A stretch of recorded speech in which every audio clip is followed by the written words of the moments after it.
What follows is what I believe to be the most logical and thematically satisfying end to Clara Oswald's story. It was formulated via the research of multiple sources. A brief background on myself. My name is Dan Harrison King. I'm a novelist, artist, musician and occasional filmmaker. I've been writing my whole life in some capacity or another. I wrote and bound my own books with tape, granted, when I was a child. I started script and screenplay writing in my early teens. Now 33 years old, I've written many stories and published as of writing this, one novel and one novelette. As a point of interest during my teens and early script writing days, I did write a Doctor Who movie screenplay. It will never see the light of day.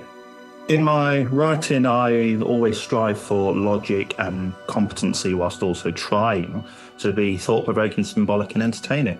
I formulated this story, writing over a week or so, and took further a month to write and flesh out to rectify plot holes of the Moffat, Coleman, Capaldi years, and hopefully tie everything up in a nice bow of satisfaction. Speaking of points of interest in this upcoming fanfic or theory, whatever you want to call it, when I want to give some out of story, behind the scenes context, points of reference, I will pop up here and explain. Obviously, spoilers ahead. Before we continue into the main bulk, we have some major pointers right off the bat. We will be selective in the use of deleted script elements and deleted film scenes as evidence for canon. For example, the Doctor gave a speech to Rigsy right after Clara's death. It was written in the script, but as far as we can tell, no filmed deleted scene of it exists. Maybe the crew were on the same wavelength as me and realised the impracticality of it on a logical level. Rigsy's explanation to Clara's family for her death and the logistics of taking her body out to give back to them would have been a ludicrous undertaking for him to be involved in, especially without the Doctor's influence or presence. We will get into this as the story progresses. There does exist a deleted scene of Rigsy returning home to his fiancée Jem and immediately breaking down with grief. This is canonical in my story and hopefully will fit in seamlessly with it. The events of the episodes Face the Raven, Heaven Sent and Hellbent happened exactly as depicted. Clara Oswald did die on Trap Street in 2015. Orson Pink, the first human time traveller from the episode Listen, is a descendant of Clara and Danny. Yes, the events of the episode did happen and were not made null and void by either of their deaths. Clara's telepathic link with the Tardis was accurate, and the Tardis did know when Clara was going to die. It was also precise in knowing that Orson Pink was from about 100 years in Clara's future, as the Doctor explained in Listen. Also, it is to be noted that young Rupert Pink, who is, in case you were unaware, Danny Pink, has no known family, hence is living in an orphanage. In Listen, Danny mentions that the date that they are on can finally happen after family stuff got in the way previously. However, this could be a lie on Danny's part, maybe due to nerves, or his extended family, which he has since got in contact with later on in his adult years. After all, if he did have a close family his whole life, why would he be living in an orphanage during his younger years as Rupert? Much like Clara's death is a fixed point in the Doctor Who universe, Orson Pink's existence, or at the very least the first human time traveller, is also a fixed point. If a fixed point event is determined by having a butterfly effect of causality emanating from its existence, then we can't say that Pink's existence and his actions are in flux. Otherwise, we could say Clara's death is also in flux, and she could have been truly saved and a heartbeat would have returned after leaving Gallifrey. Much like how people knew of Clara's death in the Trap Street / her death in absentia and went out to live their lives in the continuing universe, I'm sure many people were aware of and were summarily affected by the first instance of documented time travel with Orson at the helm. Even if this wasn't the case, Orson Pink's existence and story are part of the Doctor's and Clara's. Causality, the butterfly effect, and chaos theory. Would Clara have even died on Trap Street if she hadn't met Orson in her past?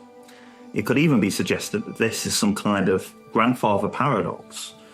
I believe one can't exist without the other, and therefore both Orson's existence and the conclusion of Series 9 are simultaneously true. Also, it's to be noted that even Stephen Moffat has a theory on how Orson Pink came into existence now that Danny and Clara are dead. I don't believe that it's definitely canon that they are not Orson's ancestors. Clara took possession of the Dan the Soldier Man heirloom after Danny's death. Whether this was from his fabled extended family, his friends, or Clara effectively being next of kin due to their intimate relationship is up for debate. The toy soldier's journey, therefore, is as follows. Clara finds and gives the toy to child Rupert, Danny, as depicted in the episode Listen. Danny keeps the toy his whole life until his death, in which Clara takes ownership of it once more.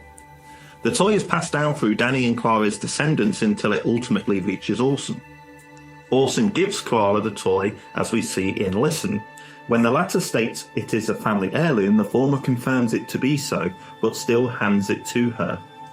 Clara leaves the toy soldier, now at least hundreds of years old, with the Doctor when they were a child. Quite a long way round journey for a broken plastic army soldier. The vision that the 12th Doctor sees of Clara shortly before his regeneration in the episode Twice Upon a Time, when he gets his memories of her back, is Clara's testament, delivered to the Doctor via Bill's kiss. She resembles to the Doctor a combination of her final self and how he remembers seeing her last in his then current incarnation. After all, he didn't see Bill's testimony as having a massive hole through her. My story allows for the testament of Clara to exist. Also, her hair was not the same length or style as it was during her death on Trap Street, but weird identities. Doubly also exists to be noted that in the vision the Doctor has of Clara in the episode Heaven Sent, she looks exactly as she did when she died. But in Twice Upon a Time, she is different. It is to be triply also noted that the 12th Doctor also had a real hard time if knowing if Clara looked young or old, as referenced towards the end of the episode last Christmas. To him, she just looks like Clara Oswald and will not look any different. The real-world explanation is the cameo in Twice Upon a Time was filmed 2 years after the conclusion of Series 9. See Back to the Future Parts 1 and 2 and check out the length of Marty's hair. That always bugged me since I was a kid. Clara and me, / Ashildr's Tardis, will be referring to me as Ashildr going forward, saving any confusion, but as evidenced in the show, she prefers being called me. And the American diner we see in the episode The Impossible Astronaut are not the same. This is evidenced by the fact that in the aforementioned episode, the Doctor enters the diner's main area via a door that should lead to Clara Ashildr's or Clorilda's going forward TARDIS control room, and his TARDIS is clearly visible in the background. The whole area in this episode is canonically the guy/boys restroom of a real diner. There's a man working behind the bar in the aforementioned episode, and he's wearing casual clothes and an apron and not any kind of themed uniform as Clara seemingly wore. Plus, if this was Clorilda's TARDIS, why would someone be working there? Did Clara and Ashildr hire someone to serve people as though they were an actual diner? Is he on the payroll? Does their TARDIS have the facility to make lemonade? Maybe we'll get into this in the story. Thirdly, The Impossible Astronaut takes place in Utah, whilst the episode Hellbent takes place in Nevada. Yes, these states are right next to each other, and the location in question is right on the border Nevada side. 12's line of, "This diner never used to be here. It used to be over the other side of the hill," or words to that effect, leads me to believe that they are not the same location. He's already in a state of confusion to begin with. More will be explained in my writing, especially towards the end of part 1. Okay, pointers out the way, onto the complete, comprehensive fate of Clara. And as we said, spoilers.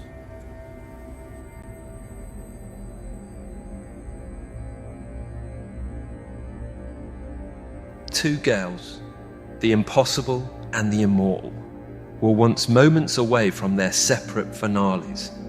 Now they find themselves together with a little more extra time. And space.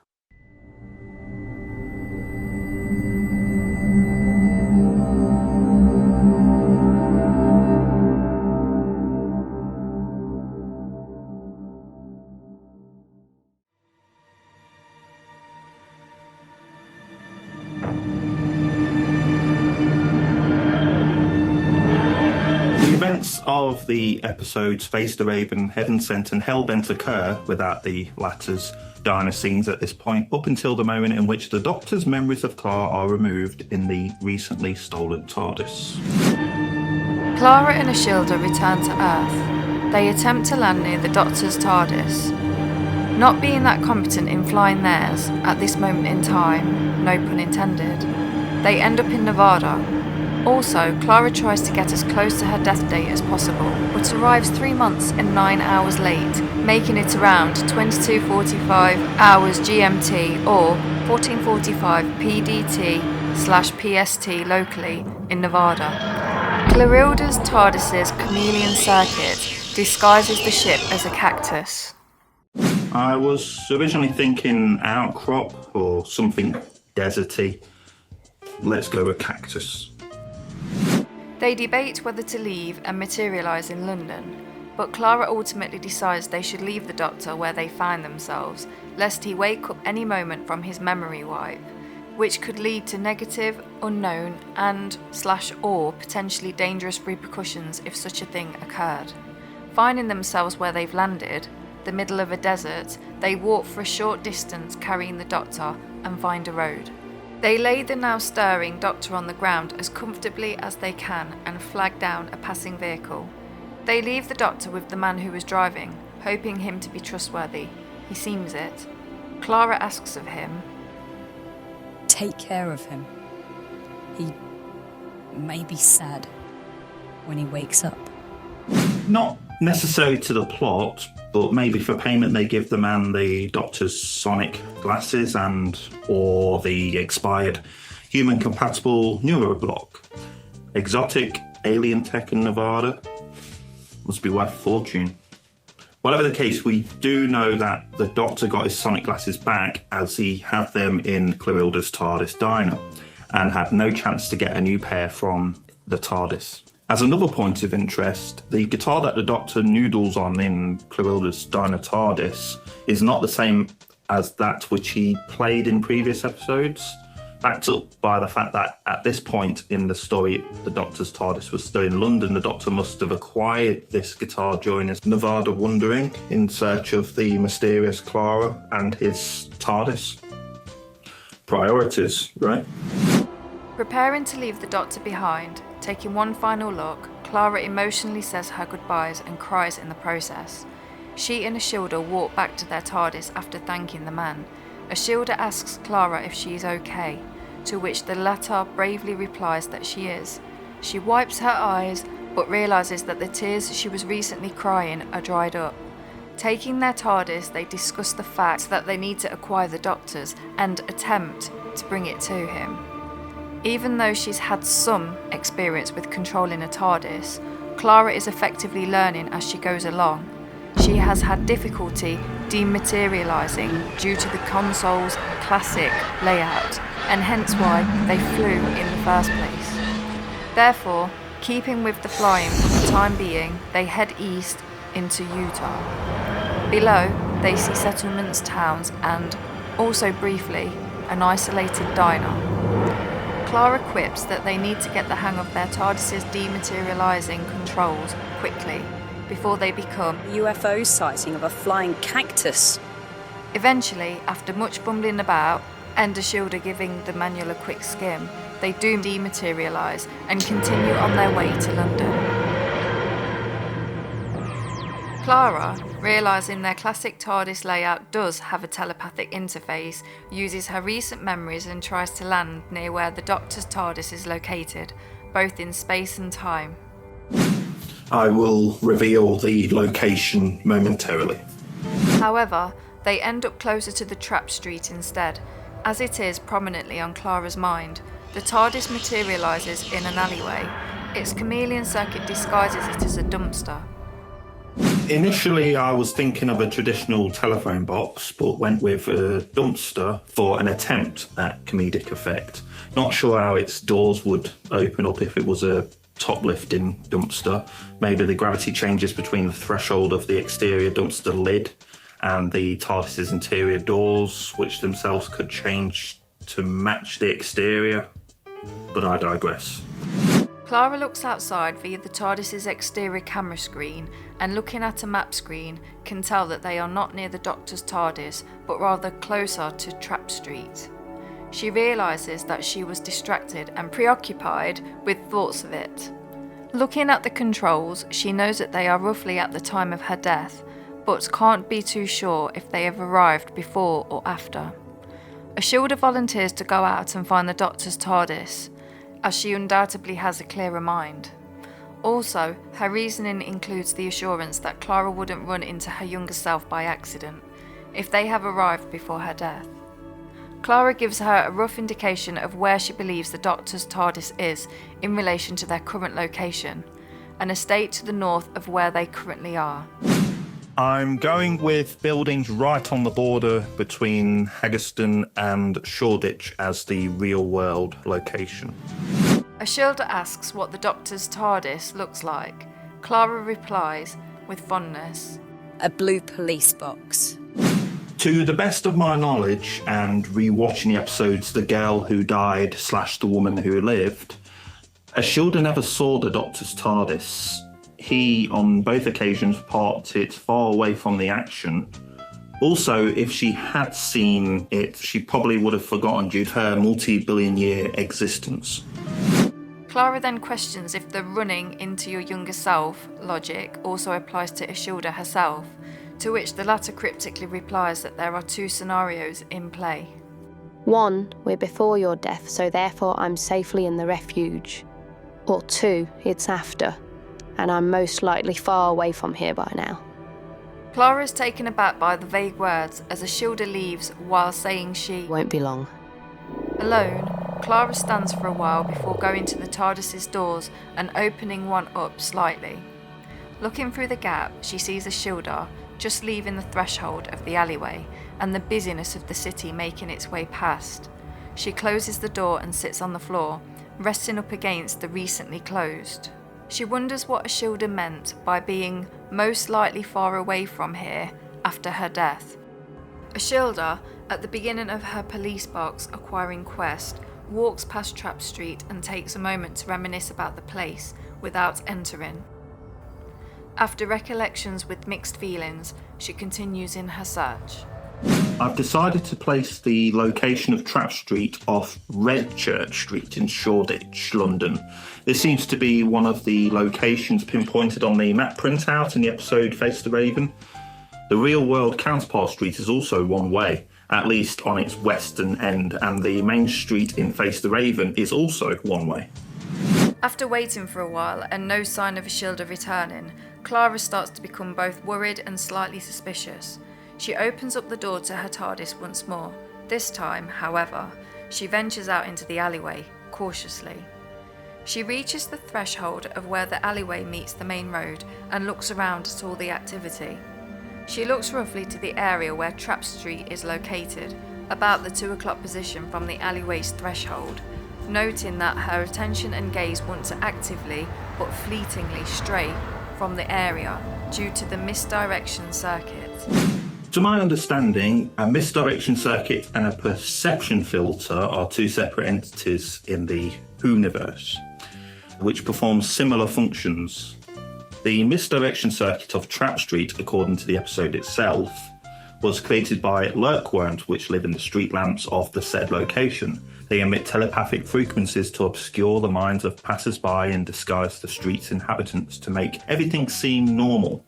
However, someone actively looking for the street and / or previously aware of its existence could use the said telepathy frequencies against themselves to know when they were close to the source, as we see in Face the Raven when the Doctor, Clara and Rigsy are actively searching for the Trap Street and using techniques such as counting steps. A perception filter, on the other hand, is a technology most likely Time Lord in nature, as the TARDIS utilised such tech as seen in The Sound of Drums, which affects observers and causes them to actively not notice the subject the technology is passively filtering. Maybe this method of cloaking, along with the already previously mentioned misdirection circuit, will show up later on in my story. Stay tuned. Clara looks across the road and at how close Trap Street is to where she now finds herself, roughly 40 or 50 yards. She chuckles while noting another mental observation. She went into Trap Street, faced the Raven, was extracted at the end of her time stream, ended up on Gallifrey, at the end of the universe's life, escaped in a stolen Tardis, accidentally ended up in Nevada, and now found herself across the street from where she first started. She quips to herself, God, talk about going the long way round. I know that this is a Moffat motif or Moffatism, but Clara did quip long way round it is in the episode Flatline, so maybe this was a phrase in her mind.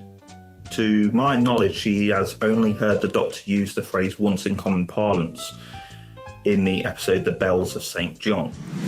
She walks back into the alleyway and back to her Tardis in an attempt to stave off the boredom of waiting for Ashildr to return. Some time passes and she idles back to the threshold once more. Looking out into the main road, she sees something she vehemently didn't want to. On the pavement on the opposite side, she catches sight of the Doctor, Rigsy, and her very, very slightly younger self, who has just met up with the previous two after running down the road a little with Rigsy's phone in her hand. She sees the said device drop and their gradual combined group realisation that they are standing right outside the Trap Street. Watching from the alleyway, tears start to form in Clara's eyes. She has a strong urge to run across the street and to stop the trio from going into the alien refuge, or to generally change the flow of the trio's story in some way. Not to rescue herself from her own fate, however, but to negate the Doctor's upcoming ordeal, so he doesn't have to make the personal 4.5 billion year sacrifice. With fondness, and realising that this may be the very final time that she'd see the Doctor, in his velvet, doctory jacket no less, she watches with continuing tears until he, Rigsy, and her past self are all well within Trap Street, making their way through the narrow opening. She walks away from the threshold and back into her Tardis, despondent with the futility of it all. After some time, Ashildr finally returns. She enters their Tardis, talking, but comes to find Clara initially absent. Down some corridors, she finds the Impossible Girl sitting on the floor, resting against the wall, looking at photos on her phone of her adventures with the Doctor. She is still crying. Ashildr goes to sit with her. After a brief silence, Clara, forcing an expression change, laughs and passes her phone to Ashildr. Here, watch this. Ashildr takes the phone and Clara touches the screen to play the queued up video. The corridor is filled with the sound of the Benny Hill theme, accompanied with the sound of panicking Maya, yelling in fear. Obviously, it's the humiliating day-winning video from the girl who died. Ashildr laughs, commenting that she somewhat recognises the place and some of the people that can be seen in the video. Clara nods with some sorrow, feeling a little saddened by Ashildr's loss of key memories. The Immortal has forgotten that she was in fact somewhat responsible for the contents of the video in the first place.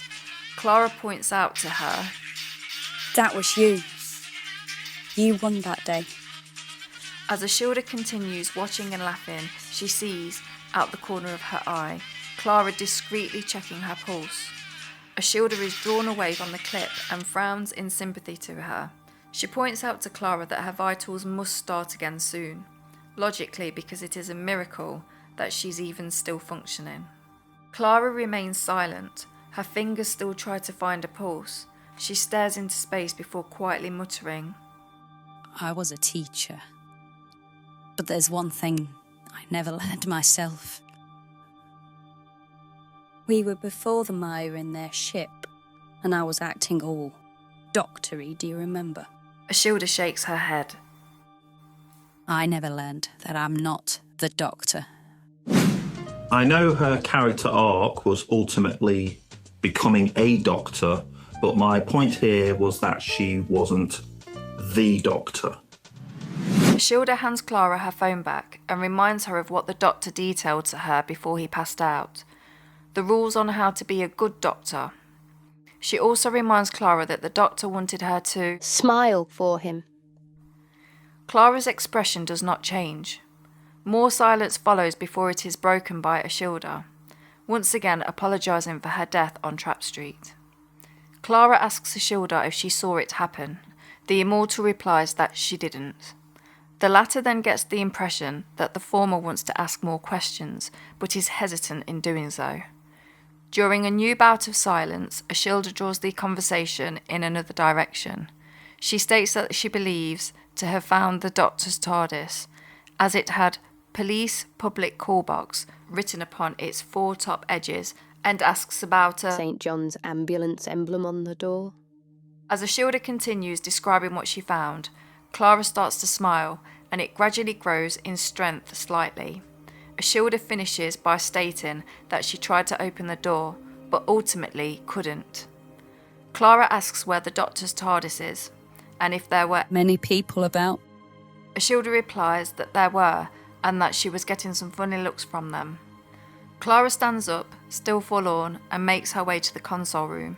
She has a job to do, and is determined to power through and get the said job over with as quickly as possible.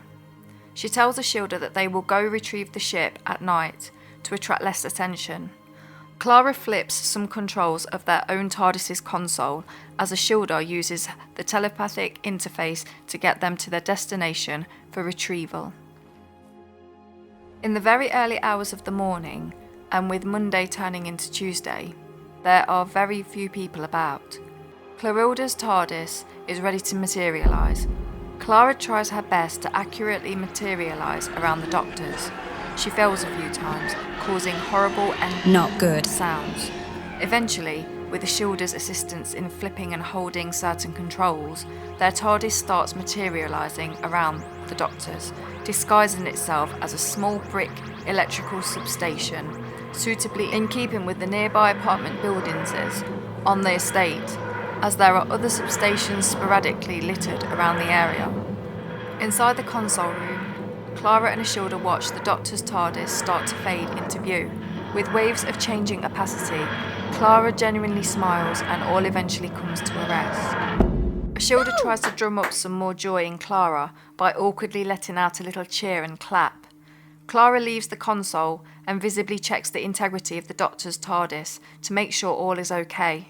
When she gets to the front, however, she immediately stops and stares in awe. Ashildr looks at the frozen still Clara and inquires if everything is Okay. Moving over to be by her side, she also sees what the impossible girl does. The whole front of the Doctor's TARDIS has been decorated with graffitied, colourful flowers. The penultimate bottom right panel also bears a monochrome rendering of Clara herself. Ashildr is just as speechless as the depicted and points out that when she found it, it wasn't decorated in such a way. Clara can only say a single word, rather a single name. Rixie. Ashildr inquires as to what that word means, which irritates Clara. She simply replies, whilst going through the door of the Doctor's TARDIS, that Rixie was the one she gave her life for. Clara, obviously miffed, enters the console room of the Doctor's TARDIS, and it springs to life with light and sound. At the same time, Ashildr tries to apologise to Clara, and also tries to explain that it has been a very long time for her to remember details and names. It is, however, futile. Ultimately, the despondent girl is not listening. The door is left ajar, but the immortal doesn't step into the Doctor's TARDIS, but rather waits at the door, unsure of how to proceed with the ongoing situation when concerning Clara's growing isolation. Walking across the short walkway between the door and the central console, Clara notices that on its dexter side, on top of the telepathic interface, is the Doctor's burgundy velvet jacket. Clara smiles gently as she sees it, remembering her comments about it a few hours or so ago, from her perspective, in the cloisters of Gallifrey. Now, how did the Doctor's jacket get back into his TARDIS as we saw at the end of the episode Hell Bent? How did it travel from Gallifrey from the very end of the universe to 2015 Earth?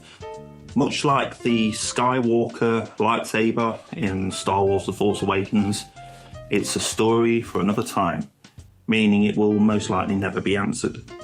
There is a second completely identical jacket in the Doctor's confession dial, which was drying next to the fireplace along with the previous copy Doctor's clothes. So that's at least two sources of where the exact velvet jacket could come from. My personal opinion is that it's a plot hole that Moffat hoped nobody would notice. Any future interactions after Hellbent which resulted in the Doctor or whomever relocating the jacket from his Gallifreyan childhood home or confession dial to the TARDIS cannot be ruled out. Nor can the idea that the TARDIS itself retrieved one of the two existing jackets. However, the jacket being present works thematically for the ending of Hellbent, so I believe that is why the plot hole exists in the first place. Clara places her hand on the jacket and takes a moment of reflection. Obviously, she would have no idea of how the coat had ended back on the TARDIS and the journey it had been on. After, she goes to the right walkways and down to her bedroom to collect a few belongings she has on the TARDIS. A hold-all bag with a few essentials and clothes, including her black leather jacket and the jumper she was wearing at the very beginning of her last day with the Doctor. At the beginning of Flatline, Clara makes a point about not leaving items in the TARDIS to honour Danny's wishes, despite the Doctor's insistence that they have acres of room available. I believe she'd still honour this after his death. That and the fact that she has an apartment in the fictional Coal Hill, Shoreditch. Actually not too far from where Clarilla's TARDIS currently is. Back on deck in the console room, with her hold-all on her left shoulder, Clara takes a moment to take in the sight of the great time and relative dimension in space one last time. Looking to her left, she notices that Ashildr has stepped foot into the ship, but is waiting patiently at the door, with a sympathetic smile. Struck with an idea, Clara grabs the Doctor's velvet jacket and walks up the stairs located at the back. To the right, she puts it on the freestanding coat stand located close to the railings. This, however, is not the main reason for her ascending the stairs. To her left is the chalkboard. It is blank, and a previously used chalk stick rests in the bottom groove.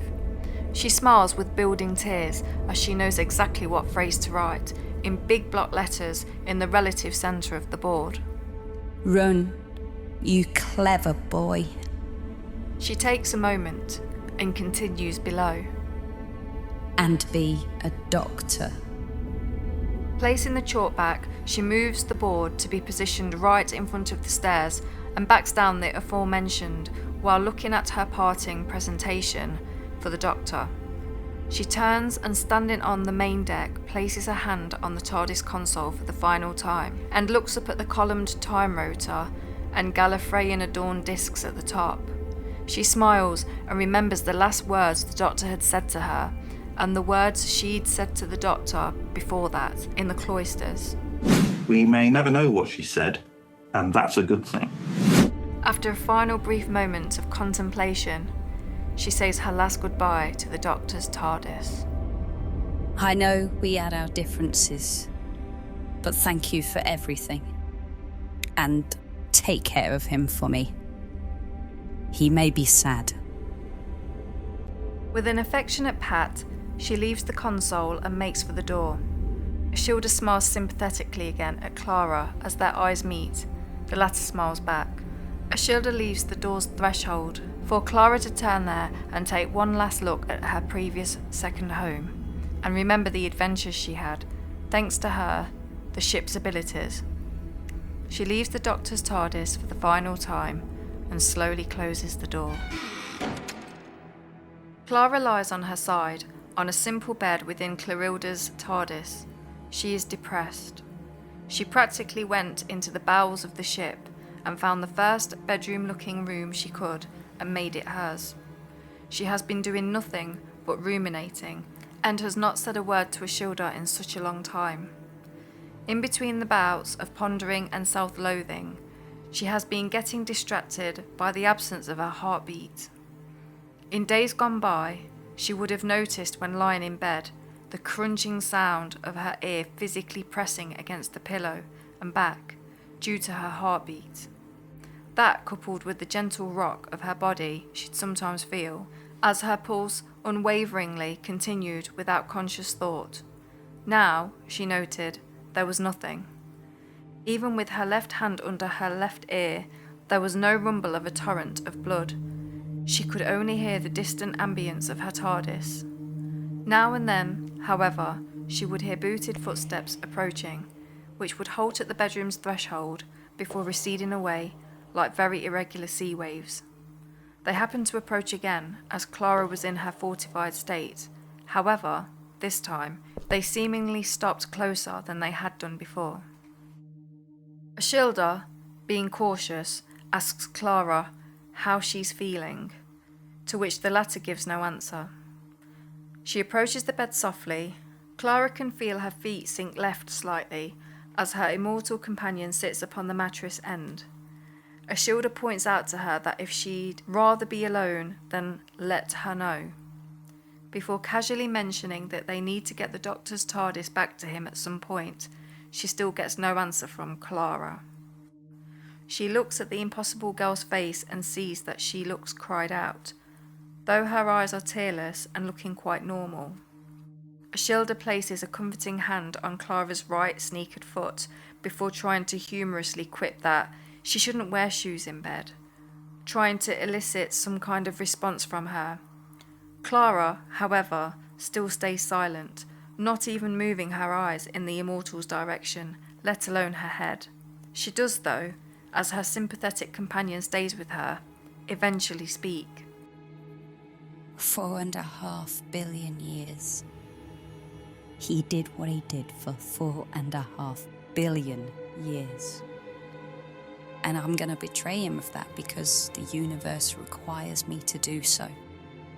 Ashildr, being somewhat responsible for the doctor being sent to the confession dial in the first place, states that she wishes she could undo everything. She adamantly states that she wishes she'd never made such a deal with the Time Lords. Clara very weakly chuckles and quips that they're both guilty of not having foresight. Ashildr removes her hand from Clara's foot before starting to rise up off the bed. Clara, though, quickly moves and grabs Ashildr's left arm by the jacket, surprising the immortal, prompting her not to leave and to resume being present. The latter places her comforting hand on the former's right foreleg. After a long passage of time, Ashildr eventually speaks up. Clara, She says softly. I have a plan. Clara closes her eyes and braces herself for what's to come. She has no idea what the next words will be. The immortal girl chirpily suggests that they should get some food. After a stint of silence, Ashildr continues with a slight laugh, explaining that she's starving and that both of them Should get out the TARDIS and get some food.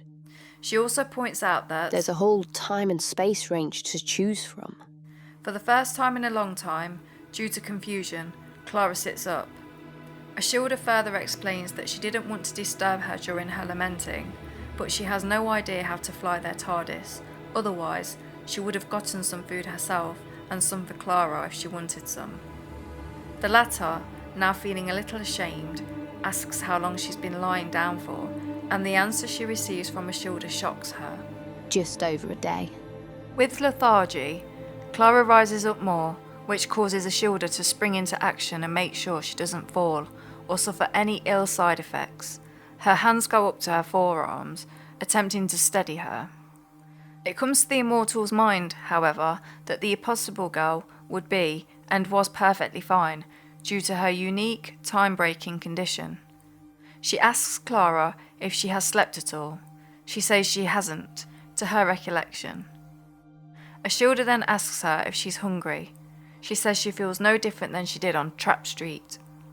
Clara begins to question if she can actually eat, due to her unique condition. She questions if the physical process of food entering her stomach could still happen, as every other day-to-day normal bodily function I'm sure you know what I'm getting at. is absent from her existence. Ashildr, after taking a moment and thinking about how to formulate her question, asks Clara if she feels as though she can. The latter confirms that she does feel as such. Removing her hands from her forearms, Ashildr tells her that It could be a fun experiment or test. for her to undertake to see what would happen. She continues and details out a rudimentary plan. We go get food and after drop the doctor's Tardis off. Sound like a plan? Clara is dubious as to the realistic function of her eating, but ultimately agrees. She even offers to pay for it on one of her credit cards. It's not like she'll have to pay the balance off.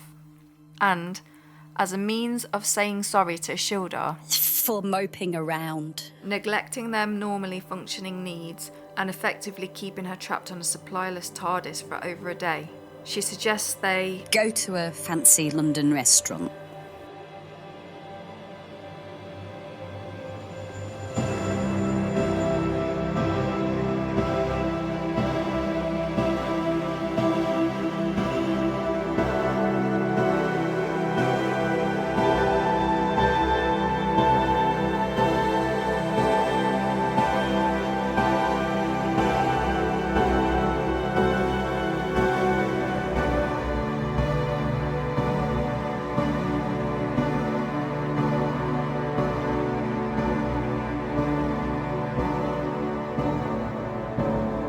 Thank you so much for watching part 1 AA. Part 1 was just going to be A and B, but it's just too long. I've written too much. So part 1A is going to be AA, AB, AC, AD. And then part 1B is going to be BA, BB, blah, blah, blah, blah, blah. So again, thank you so much for watching, and this story will continue. If you have any questions, drop them in the comments below, and I will answer them maybe in an AQA that could take place after the next video. So thank you very much, and thank you, thank you, thank you.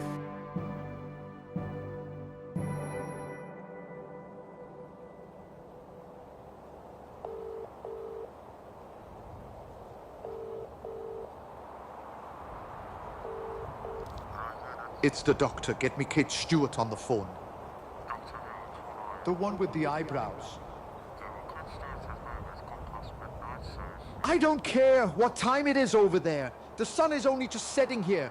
I'm over the pond. This is an emergency, and time has nothing on me.